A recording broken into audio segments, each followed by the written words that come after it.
दिनैहाय जोंनि सावरायमेल लानाया दिनैहाय एसटि सेलनि लानाय जादों कमिटि दादों जों क'क्राझार डिस्ट्रिक्ट एसटि सेलनि कमिटिनि मानसि जों दिनैहाय नैबे बतझरा ब्लक कमिटियाव जोंनि एसटि सेलनि थाखाय कंग्रेस कमिटि दानाय जादों आरो बे समाव आइ कंग्रेस होननानै बतझरायाव नोंथांमोना बिजाथि फसंगोन नामा? बेथ' जों एक्सुवेलि जों सानखानाय जोंनि कंग्रेसनिफ्रायनो जों उननि नैबे फैगौ 2024आव एमपि इलेक्सनाव जों जेरैबाबो जोंनि कंग्रेसनिफ्रायनो जोङो केन्डिडेटखौ होनो सानदों आरो जों बेहाय नंखायनो जोंनि एसटि सेल आरो किसान सेलनि आरो लोगोसे जोंनि पेरेन्टस बडिनि कंग्रेस कमिटिजों जों जयैनो दा जेरावबो जों कमिटि दागासिनो दं आरो नैबेहायबो जों दिनै सेसापानियाव जों एसटि सेलनि कमिटिखौ जोंनि पेरेन्टस बडिनि प्रेसिडेन्ट आब्दुल मान्नान लोगोसे किसान सेलनि चेयारमेन क'क्राझार डिस्ट्रिक्टनि राजु माराक जों जयैनो दिनै जों जोंनि नैबे एसटि सेलखौ दानानै गाजा गोमजायै आरोखि जों गामि सिंबो बिदिनो मण्डल दानानै आरोखि जों ओरैबायदि पलिसि लाबाय दा जोंनि एमपि इलेक्सनाव जोंनि केन्डिडेटखौ जों जेरैबाबो बोखोनानै जों जोंनि थाखाय सुबिदानि थाखाय जों देरहाहोगोन आरोखि नोंथांमोना सोरजोंबा एलायन्स जागोन नामा? जोंथ' दासिमबो खुनु आनसलिक दलजोंथ' जों गोसोआनो गैखाया एलायन्स जानायनि खारना मानो जों आनसलिक दलजों मानो एलायन्स जाबावनो जोंलाय जों नायनो थाङो जे दिनै मोनसे लामा लायोबा बा माबा मोनसे कन्ट्राक्चुवेलनि खामानि गिदिर लायनांगौबा गासिबो सेन्ट्रेलनिफ्रायनो फैखाजोबो सेन्ट्रेलनिफ्राय लायाबा उफायानो गैया बेहाय खुनु जोंनि क'क्राझार डिस्ट्रिक्टनिफ्राय बिटिसि सरकारा एभेलेबेल फान्डबो थाया खुनु फाइनेन्सियेल पावारबो गैया आरो खुनु रखम खामानिनि थाखाय जुदि बिल होनांगौबा बिथांमोना सोरबा स्टेट गभर्नमेन्टनिफ्राय फान्ड लाबोनांगौ आरो प्लास सेन्ट्रेल गभर्नमेन्टनिफ्रायसो फान्डखौ लाबोनानै बे खामानियाव बिथांमोना बिलखौ रानो आरो बे बिलाव राननायाव ओरैबायदि नुयो जों एखम्बा बिपिएफनि आमोलाव माबा मोनसे कन्ट्राक्चुवेल खामानि मावदोंबा बिथांमोना स्टेटनिफ्राय जखननाखि फान्ड सफैयो तखन बे फान्डखौ बिल होआलासेनो बिथांमोना मा खामानियाव बाहाया बिदियैनो बिल होनैनो दिनैसिम खुनु बिपिएफ गभर्नमेन्टआबो माखासे डेभेलपमेन्टनि खामानिनि बिलखौ होनो हायाखै आरो बिनि उनाव जे बिटिआरनि सरकार गोदान दा बिथांमोनाबो जे बै बिलखौ जे होनांगौ दिनैसिमबो बिथांमोना बिलखौ होनो हायाखै खिन्थु गोसोबा होनो हायो बिथांमोना सेन्ट्रेलनिफ्राय आरो स्टेटनिफ्राय जेरैबाबो थाखाया सफैनानै बिथांमोनाबो दिनैसिम खुनु रेसपन्स गैया खुनु बिल होनो गोसो जाया दा बे हिसाबै जों एखम्बा जों नांगालनि बिपिएफनि आथिं हमो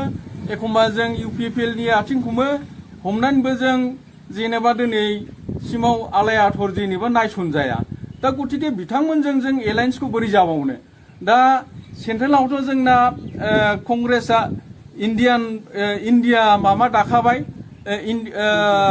Indian national developmental inclusive alliance committee मोनसे दाखाबाय आरोखि सेन्ट्रेलावथ' जोंनि कंग्रेसजों बिर'धि पार्टिनि बांसिन एमपियानो दा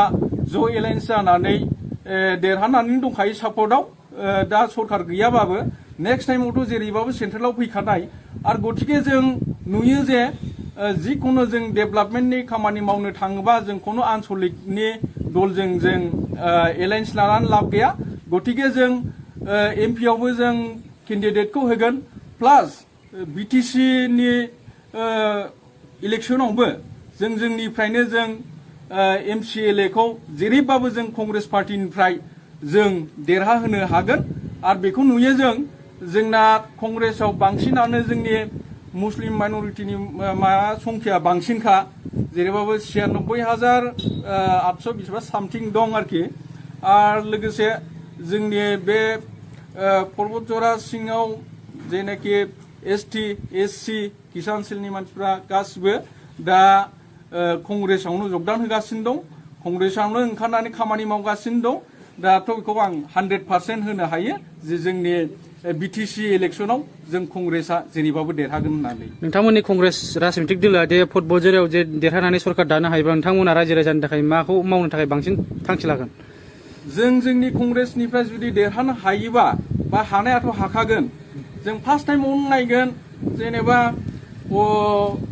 साब डिभिजन हिसाबै बतझरायाव जों बांसिनानो लामाखौ डेमेज नुदों,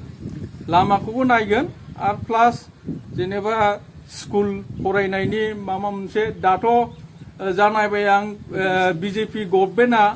दा जिखुनु बबेबा जायगायाव जुदि स्कुल थादोंबा माबा मोनसे ओरैबायदि खायदा लाबाय जे स्कुलाव छात्र खम बेफोर स्कुलनि मास्टारफोरखौ लासै लासैनो आरोखि माबा मोनसे ओरैबायदि केपासिटि लाबाय बिसोरो लिमिटेड जुदि 50 जन बा 60 जन छात्र गैयाबा बेखौ लासै लासै बे स्कुलखौ केन्सेल आथायनाय माबा मोनसे लामा लादों आरोखि। गतिके जोंनि कंग्रेस गभर्नमेन्टआ जुदि फैयोबा जोंनाथ' आरो स्कुलखौबो रासिन नांगौ आरो छात्र गैयाबाबोथ' लासैनो जे जायगाया दंखायो बा फोरोंगिरिफ्रा दंखायो बे हिसाबै फोथांनानै दोननांगौ, बे जिनिसखौ जों सेस्था लागोन आरोखि। दुर्गा फुजानि धामाका दखना डिजाइन दखना फालांगिरि खालामग्रा बिथांमोननि थाखाय अदालगुरि सहरनि रयेल बड' फेशन हाबा लानानै फैदों फुजानि गोदान गोदान डिजाइननि दखना, गेमस्रि गाननाय दखना, मिथि गाननाय दखना, थाइलेण्ड दखनानि धामाका दखनानि डिजाइन। दखना फालांगिरिफोरनि थाखाय अदालगुरि रयेल बड' दखना गलायाव मोननो हागोन नोंथांमोना गेमस्रि गाननाय दखना, मिथि गाननाय दखना, सिकिरि दखना, आर'नाइ दखना आरो थाइलेण्ड दखनाखौ हलसेल रेटआव। बर'नि हारिमुआरि गाननाय जोमनायफोरखौ दखना फालांगिरिफोरनि थाखाय बयनिख्रुइबो खमसिन बेसेनाव मोननो हागोन अदालगुरिनि रयेल बड' फेशन हाबाव बायदि रोखोमनि दखना। नोंथाङा दखनानि फालांगि खालामनोब्लाबो रयेल बड' हाबाव गासैबो दखनाखौ हलसेल रेटआव मोननो हागोन। खम बेसेनावनो लांनानै फालांगिबो खालामनो हागोन। रयेल बड' गलायाव थांनाय फैनायनिबो जेबो उसुबिदा गैया। रयेल बड' हाब दखना गलानि थंआनो जाबाय अदालगुरि रेल स्टेशननि साखाथियावनो। सोरबाफोर दुर्गा फुजानि अफारखौ खाबु लानानै दखना फालांगि खालामनोब्ला 9957383083 जानबुं नङाव खौरां लानो हागोन।